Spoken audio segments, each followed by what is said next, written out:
ప్రభువైన యేసుక్రీస్తు నామములో మీ అందరికీ మరొకసారి శుభాభివందనములు చెల్లిస్తున్నాను. ఈ యొక్క ఆఖరి ఆదివారం మనం దేవుని మందిరంలో ఈ ఆదివారం తర్వాత మనమందరము ఇంకొక 2-3 దినాలు గడిస్తే మరి నూతన సంవత్సరంలో ప్రవేశపెడతాం. అందును బట్టి ఈ ఆదివారము మనం దేవుని ఎటు విధంగా ఆరాధించాలి, ఈ ఆరాధన దేవునికి మనం ఏ విధంగా ఆరాధించాలి, ఈ సంవత్సరం అంతా కూడా మన బ్రతుకు దినాల్లో కూడా దేవుడు మన జీవితంలో ఏం చేశాడో దాన్ని బట్టి మనం ఆరాధించాలి. మొట్టమొదటిగా ప్రసంగి రాసిన 11వ అధ్యాయము 8వ వచనం చూద్దాం. ప్రసంగి రాసిన పత్రిక 11:8వ అధ్యాయం 8వ వచనం. ఒకడు చాలా సంవత్సరములు బ్రతికిన ఎడల చీకటి గల దినములు అనేకములు వచ్చినని ఎరిగి ఉండి తాను బ్రతుకు దినములన్నీ సంతోషముగా ఉండవలను, రాబోదు అంతయు వ్యర్థము. మొట్టమొదటిగా ఇక్కడ మనకి గమనానికి, మన ఆరాధనకి ప్రాముఖ్యమైన మాట ఏంటంటే తాను బ్రతుకు దినములన్నీ సంతోషముగా ఉండాలి అని ప్రసంగి ఈ యొక్క 11వ అధ్యాయం 8వ వచనంలో చెప్పబడుతుంది. ఇదే మాట ద్వితీయోపదేశకాండము 33:25వ వచనంలో ఒక మాట ఉంది, చూద్దాం. ద్వితీయోపదేశకాండము 33:25వ వచనం. నీ కమ్ములు ఇనుపవి ఇత్తడివే ఉన్నను, నీవు బ్రతుకు దినములలో నీకు విశ్రాంతి కలుగును. మొట్టమొదటిగా ప్రసంగి దగ్గర మనం చూస్తూ వచ్చిన భాగం ఏంటంటే మొట్టమొదటిగా తాను బ్రతుకు దినముల్లో సంతోషం చూస్తూ వచ్చాం. ద్వితీయోపదేశకాండము 33వ అధ్యాయం 25వ వచనంలో నీవు బ్రతుకు దినముల్లో నీకు విశ్రాంతి కలుగునని మనం చూస్తూ వచ్చాం. అలాగే కీర్తనకారుడు దావీదు కీర్తనకారుడు 23వ కీర్తన మనం ఒకసారి చూద్దాం. దావీదు కీర్తన 23:5వ వచనం.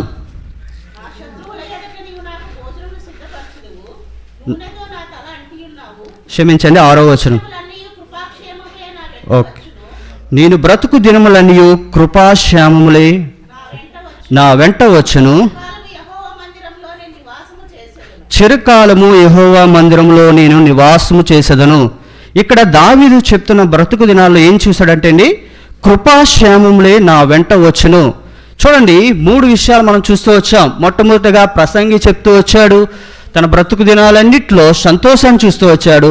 అలాగే ద్వితీయోపదేశకాండము 33వ అధ్యాయంలో మనం చూస్తూ వచ్చాం తన బ్రతుకు దినాల్లో ఏం కలిగిందంటే, రెండవదిగా విశ్రాంతిని చూస్తూ వచ్చాం. మూడవదిగా ఇక్కడ దావీదు చెప్తున్నాడు, నేను బ్రతుకు దినములన్నీ కృపాక్షేమములే నా వెంట వచ్చునని దావీదు చెప్తున్నాడు. అదేవిధంగా యెహోషువ రాసిన 1వ అధ్యాయము 5వ వచనంలో చూద్దాం.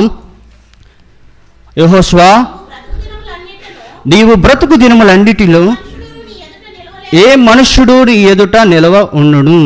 ఇక్కడ ఈ భాగంలో ఇక్కడ 4వది ఏం చూస్తూ వచ్చామంటే ప్రియమైన వారలారా, నీవు బ్రతుకు దినములన్నిటిలో ఏ మనుష్యుడు నీ ఎదుట నిలవలేక ఉండును. ఇక్కడ ఈ భాగంలో మోషే మృతి పొందాడు. అప్పటికి అక్కడ నాయకుడిగా ఎవరిని ఎన్నుకోవాలనేసి చాలా ఆలోచన కలిగి ఉన్నప్పుడు మరి ప్రభువైన యేసుక్రీస్తు వారు ఇక్కడ యెహోషువతో కొన్ని మాటలు చెప్తూ వచ్చాడు. అయితే ఇక్కడ మొదటి భాగంలో చూస్తే యెహోవా సేవకుడైన మోషే మృతి పొందిన తర్వాత యెహోవా నూని కుమారుడైన మోషే పరిచారకుడైన యెహోషువకు ఇలా సెలవిచ్చును, నా సేవకుడైన మోషే మృతులు. తర్వాత ఇదే భాగంలో 3వ వచనంలో చూస్తే నేను మోషేతో చెప్పినట్టు మీరు అడుగుపెట్టు ప్రతి స్థలములో మీకు ఇచ్చుచున్నాను. ఇక్కడ యెహోషువ పాతుకు దేవుడు స్వయంగా చెప్తున్నాడు ఏంటంటే, నీవు బ్రతుకు దినములలో ఏ మనుషుడు నీ ఎదుట నిలవ ఉండడు. అయితే ఇక్కడ 4వది ఏం చూస్తూ వచ్చామంటే, దేవుడు స్వయంగా మరి ఈ యొక్క ఆఖరి దినాల్లో మనం ఉన్నాం. ఈ ఆఖరి దినాల్లో దేవుడు ఇంకా ఈ నూతన సంవత్సరంలో ప్రవేశపెట్టడానికి 3 దినాలు మాత్రమే మన మధ్యన ఉన్నాయి. అయితే మొట్టమొదటిగా మనం ఏం చూస్తూ వచ్చామంటే ప్రియమైన వారలారా, ఈ బ్రతుకు దినాల్లో సంతోషాన్ని చూస్తూ వచ్చాం. అలాగే రెండవదిగా ఈ బ్రతుకు దినాల్లో విశ్రాంతిని చూస్తూ వచ్చాం. మూడవదిగా మరి బ్రతుకు దినాల్లో ఏం చూస్తూ వచ్చామంటే కృపాక్షేమములే మనం చూస్తూ వచ్చాం. 4వదిగా మరి బ్రతుకు దినాల్లో విజయాన్ని, ఏ విజయాన్ని అంటే ఏ మనుష్యుడు, శత్రువైన మనుషుడు మన దగ్గరకు వచ్చినప్పుడు మనకి దేవుడు తోడై ఉండి మనకు విజయాన్ని ఇస్తూ వచ్చాడు. అలాగే ఇంకొక భాగం చూసుకుందాం. 5వదిగా ఇంకొకటి చూద్దాం. మొదటి సమూయేలు 1వ అధ్యాయము 11వ వచనం చూద్దాం. ఇక్కడ ఒక స్త్రీ ఉంది. సైన్యములకు అధిపతియగు యెహోవా, నీ సేవకురాలైన నాకు కలిగి ఉన్న శ్రమను చూచి నీ సేవకురాలైన నన్ను మరొక జ్ఞాపకము చేసుకొని నీ సేవకురాలైన నాకు మగపిల్లను దయచేసినడలా వాని తల మీద క్షౌరపు కత్తి ఎన్నటికీ రానియక వాడు బ్రతుకు దినములన్నిటిను నేను వాని యెహోవాకు నీకు అప్పగింతునని మొక్కుబడి చేసను. చూడండి ప్రియమైన వారలారా, ఈ భాగంలో మనకి ఒక స్త్రీ కనిపిస్తుంది. ఈ స్త్రీ ఎవరంటే హన్నా. మరి హన్నా ప్రార్థన చేస్తుంది. మనం గత క్రిస్మస్ నాటిలో కూడా దైవ సేవకుడు ఈ యొక్క హన్నా కోసం మన మధ్యలో జ్ఞాపకం చేసుకుంటూ వచ్చాడు. అయితే ఇక్కడ హన్నా ప్రార్థన చేస్తుంది. ఏం ప్రార్థన చేస్తుంది? దేవా, నాకు ఒక కుమారుని ఇస్తే మరి వాడు బ్రతుకు దినములన్నిటిలోనూ నేను వాణ్ణి యెహోవాకు నీకు అప్పగించుదను, నీకు మొక్కుబడి చేసేదను అని ఆమె యెహోవా సన్నిధిన ప్రార్థన చేస్తుంది. ప్రియమైన వారలారా, మనం చూస్తున్న భాగంలో 5 విషయాలు చూసుకున్నాం. ఫస్ట్గా మనం చూసుకున్నది సంతోషం చూస్తాం, 2వదిగా విశ్రాంతి చూస్తాం, 3వదిగా కృపాశ్యాములు చూస్తూ వచ్చాం, 4వదిగా మనకు విజయాన్ని చూస్తూ వచ్చాం, 5వదిగా దేవుని సేవకి సమర్పించుకున్న ఒక స్త్రీని చూస్తూ వచ్చాం. అదేవిధంగా 6వదిగా ఇంకొక మాట చూసుకుందాం. బైబిల్ గ్రంథంలో అనేక విషయాల్లో మనం చూసుకుందాం. సామెతలు 31వ సామెతలు 31:12 వచనం. ఆమె తన బ్రతుకు దినములన్నీ అతనికి మేలు చేయును గాని కీడేమియూ చేయదు. ఇక్కడ ఈ స్త్రీ ఎలా ఉందంటే ఆమె బ్రతుకు దినములన్నిటిలో ఏం చేస్తుందంటే అండి, మేలే చేస్తుంది కానీ కీడెక్కడ కూడా చేయట్లేదనేసి ఈ యొక్క సామెతల్లో చెప్పబడుతుంది. ప్రియమైన వారలారా, మనం ఈ లోకంలో పుట్టినప్పటి నుంచి పెరిగినప్పటి నుంచి కూడా దేవుడిని మనం ఎరగలేని ప్రజలుగా ఉన్నాం. అయినప్పటికీ దేవుడు మన విషయంలో ఎన్ని ఆశీర్వాదాలు ఇస్తూ వచ్చాడంటే ఇక్కడ మనం చూసుకుంటే ఈ యొక్క ఆశీర్వాదం ఏంటంటే ఆమె బ్రతుకు దినములన్నిటిలో కూడా మేలే చేసింది కానీ కీడెప్పుడూ చేయలేదు. ఇక్కడ మనం 6 విషయాలు చూసుకుంటూ వచ్చాం. అదే లూకా సువార్త 7వ గాస్పుల్ 1వ అధ్యాయము, లూకా సువార్త 1వ అధ్యాయము 75వ వచనంలో ఆఖరి భాగంలో ఉంటుంది చూడండి. మన శత్రువుల చేతుల నుండి మనము శత్రువుల చేతుల నుండి విడిపింపబడి మన జీవితకాలం అంతయు నిర్మలమై ఆయన సన్నిధిని పరిశుద్ధంగాను నీతిగాను ఆయనను సేవింపవల్లని అనుగరించుటకు ఈ రక్షణ కలుగజేసను. 7 విషయాలు చూస్తూ వచ్చాం ప్రియమైన వారలారా. ఈ యొక్క బ్రతుకు దినాల్లో దేవుడు మన జీవితంలో ఈ నూతన సంవత్సరంకి వెళ్ళక ముందుగా ఈ యొక్క 2025 మాసంలో మన జీవితంలో 7 ఆశీర్వాదాలు చూస్తూ వచ్చాం. అంటే మాత్రమే కాదు, ఏ 7 ఆశీర్వాదాలు మనం ఎటువంటి విధంగా కలిగి ఉన్నామో మనం చూస్తూ వచ్చాం. మొదటిగా సంతోషాన్ని కలిగి ఉన్నాం, 2వదిగా మరి విశ్రాంతిని కలిగి ఉన్నాం, 3వదిగా కృపాశ్యాములే కలిగి ఉన్నాం, 4వదిగా మనకి విజయం కలిగి ఉన్నాం, 5వదిగా మన దేవుని సేవల విషయంలో మరి బహుమానం ఇచ్చే దేవుడిని బట్టి మనం కలిగి ఉన్నాం. ఇంకా 6వదిగా మన విషయంలో దేవుడు మేలు చేస్తూనే ఉన్నాడు. 7వదిగా మరి మనం చూస్తూ వచ్చాం. 7వదిగా ఇందులో లూకా సువార్తలో చూస్తూ వచ్చాం నిర్మలమై అంటే 7 ఆశీర్వాదాలు మానవుడికి దేవుడు ఇస్తూ వచ్చాడు.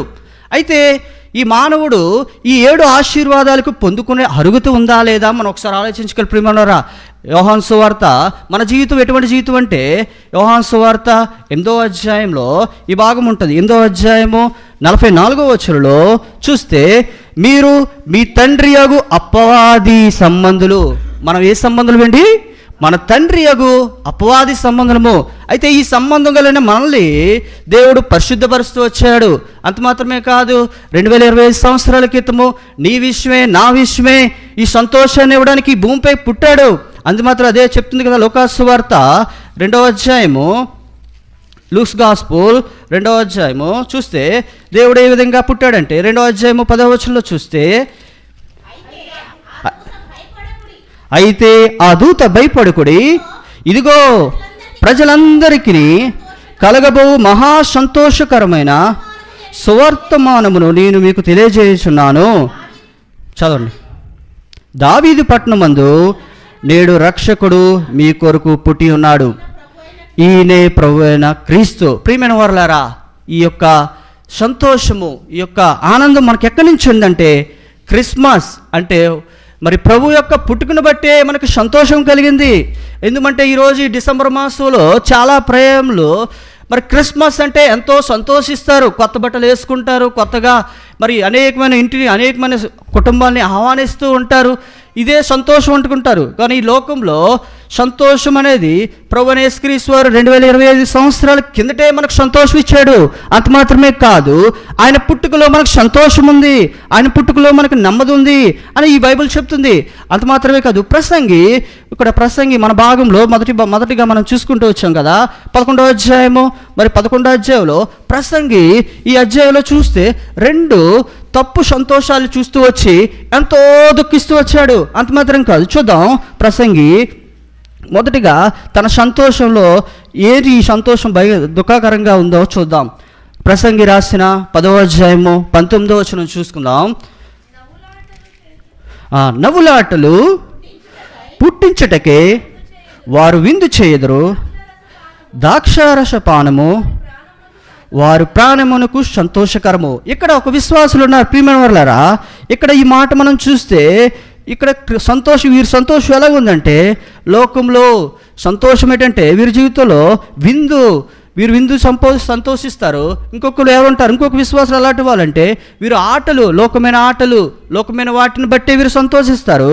అందును బట్టే ప్రసంగి ఎంతో దుఃఖిస్తూ వచ్చాడు. ఇంకా ఇదే భాగంలో మరి మనం చూసుకుంటే 11వ అధ్యాయము మరి 9వ వచనంలో చూస్తే, యవనుడా నీ యవనమందు సంతోషపడము, నీ యవన కాలమందు నీ హృదయమును సంతృప్తిగా ఉండనేమో, నీ కోరిక చొప్పున నీ దృష్టి యొక్క ఇష్టము చొప్పున ప్రవర్తింపుము. అయితే వీటన్నిటిని బట్టి దేవుడు నిన్ను తీర్పులోనికి తెచ్చినని జ్ఞాపకం ఉంచుకొనుము. ఇక్కడ ప్రియమైన వారలారా, ప్రసంగి ఈ భాగంలో చూస్తే 2 తప్పుడు సంతోషాల నుంచి ఎంతో దుఃఖిస్తూ వచ్చాడు. ఏంటంటే మొట్టమొదటిగా సంతోషంలో వీరు ఏ విధమైన సంతోషం కలిగి ఉన్నారంటే వీరు ద్రాక్షారసము, వీరి యొక్క ఆలోచన ఎప్పుడూ వీరు ద్రాక్షారసంలోనే సంతోషం ఉన్నారు. కానీ ఇక్కడ 11వ అధ్యాయము ప్రసంగి 11వ అధ్యాయము 9వ వచనంలో ఏం చెప్తున్నాడంటే, యవనస్తులు ఈ దినాల్లో యవనస్తులు చూస్తే మరి దేవుని మందిరానికంటే రావడానికి భయపడతారు. ఎందుకంటే వారి జీవితంలో లోకమైన సంతోషం కలిగి ఉన్నారు. వారు ఏంటంటే ఆటల్లో సంతోషము, లేదంటే ఎక్కడికైనా పార్టీకి వెళ్దాం, లేదంటే కొత్త ప్రదేశాలు చూద్దాం అనే సంతోషంలోనే పరిగెడుతున్నారు. కానీ దేవుడిచ్చే సంతోషాన్ని మానవుడు ఎప్పుడూ కోల్పోతూ వచ్చాడు. అందుని బట్టే ప్రసంగి ఎంతో దుఃఖిస్తూ వచ్చాడు. అలాగే దావీదు తన తండ్రి అయిన దావీదు చెప్తాడు 13వ కీర్తన 1వ అధ్యాయంలో చూస్తే 13వ దావీదు కీర్తన, యెహోవా ఎన్నాళ్ళ వరకు నన్ను మరిచి ఉన్నావు, నిత్యము మర్చిదవా, నాకు ఎంతకాలము విముఖుడవై ఉందువు. చాలు. ఇక్కడ దావీదు యెహోవా ఎన్నాళ్ళ వరకు నన్ను మరిచి ఉందువు అని దేవుడి దగ్గర మొరపెడుతూ ఉన్నాడు. చూస్తే మరలా 5వ వచనంలో ఆయన ఏం చెప్తున్నాడంటే, నేనైతే నీ కృపయందు నమ్మకించి ఉన్నాను, నీ రక్షణ విషయమే నా హృదయము హర్షించుచున్నది. ప్రియమైన వారలారా, ఇక్కడ మరి దావీదు చూస్తే ఫస్ట్ ఈ 13వ అధ్యాయంలో మొట్టమొదటిగా ఆయన ఏం చేశాడంటే, యెహోవా ఎన్నాళ్ళ వరకు నన్ను మరిచి ఉన్నావు అని ఒక ప్రశ్నతో ఆరంభించాడు. తర్వాత 5వ వచనంలోకి వచ్చిన తర్వాత, నేనైతే నీ రక్షణ విషయమే నా హృదయము ఉప్పొంగుచున్నది, మరి నా హృదయము హర్షించుచున్నదని దేవుణ్ణి ఆయన కీర్తిస్తున్నాడు. అలాగే మనం చూసుకుంటే హబక్కూకు కూడా ఈ భాగంలో చూసుకుంటే మన సంతోషంలో మొట్టమొదటిగా ఏం చూస్తామంటే రక్షణ ఆనందము చూస్తూ వచ్చాం. అలాగే మనం చూసుకుంటే హబక్కూకు మొదటి అధ్యాయంలో ఈ హబక్కూకు ప్రవక్త అయిన హబక్కూకు మరి ఇక్కడ పరిస్థితులు చూసి దేవుడి దగ్గర మొరపెడుతున్నాడు. మొదటి వచనం హబక్కూకు మొదటి అధ్యాయం 2వ వచనంలో యెహోవా నేను మొరపెట్టుచున్నాను నీవెన్నాళ్ళు ఆలకింపకుందు అని ఇక్కడ ప్రభు దగ్గర ఒక ప్రశ్నతో వచ్చాడు. ఎన్నో ఫిర్యాదులు చేశాడు. ప్రభువా ఈ ప్రజలు అన్ని జనులు, ప్రభువా వీరిలో నీతి లేదు, ప్రభువా వీరిలో యథార్థత లేదు, ప్రభువా వీరు గుర్రపు చిరతపుల్లు వంటి వారు, ప్రభువా వీరి జీవితం చూస్తే ఎంతో భయంకరంగా ఉంది, అటువంటి జీవితంలో ఉన్నారు ప్రభువా అని ఎంతగా దేవుడికి మొరపెడుతూ వచ్చాడు. దేవుడు ఈ మొదటి అధ్యాయంలో ఎక్కడ కూడా హబక్కూకి జవాబు చెప్పలేదు. అయితే 12వ అధ్యాయంలో అంటాడు, యెహోవా నా దేవా నా పరిశుద్ధ దేవా ఆది నుండి ఉన్నవాడువో కావా మేము మరణం పొందుదము, యెహోవా తీర్పు తీర్చుటకు నీవు వారిని నియమించి ఉన్నావు, ఆశ్రయదుర్గమా మమ్మును దండించుటకు వారిని పుట్టించితివి అని ఎంతగా ప్రయాసపడి మరి దేవుడి దగ్గర విన్నపం చెప్తున్నాడు. అయినప్పటికీ హబక్కూకి జవాబు రాలేదు.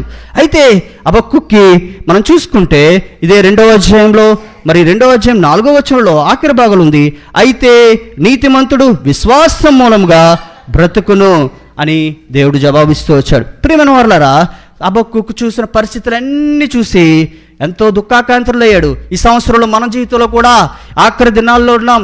2025 28వ తారీఖున మన జీవితంలో ఈ సంవత్సరం అంతా గడిచిపోయింది. ఎన్నో పరిస్థితులు గుండా వెళ్ళాం, ఎంతో దుఃఖ పరిస్థితులు, ఎంతో చెప్పలేని ఆనందం లేని పరిస్థితుల్లో ఉన్నాం. కానీ దేవుడు ఏం చెప్తున్నాడంటే ఈ పరిశుద్ధమైన బైబిల్లో నీకు సంతోషాన్ని ఇవ్వడానికి ఈ భూమికి వచ్చాను, అదే క్రిస్మస్, అదే ఆనందము నీకు పొందుకో అనేసి బైబిల్ చెప్తుంది. హబక్కూకు కూడా ఈ పరిస్థితులన్నీ చూస్తాడు. కానీ 3వ అధ్యాయంలోకి వచ్చిన తర్వాత ఆయన ఆరాధన ఎలాగుందంటే మరి చూద్దామా 17వ వచనంలో, అంజూరపు చెట్టు పూయికి ఉండినను, ద్రాక్ష చెట్టు ఫలింపకపోయినను, ఒలివ చెట్టు కాపు లేకపోయి ఉండినను, చేనులోని గొర్రెలు దొడ్డులో లేకపోయినను, శాలలో పశువులు లేకపోయినను, నేను యెహోవా యందు ఆనందించుచున్నాను, నా రక్షణకర్త అయిన నా దేవుని యందు నేను సంతోషించుతున్నాను. అదే ఈరోజు ఆరాధన. ప్రియమైన వారలారా, మనం ఇప్పుడు వరకు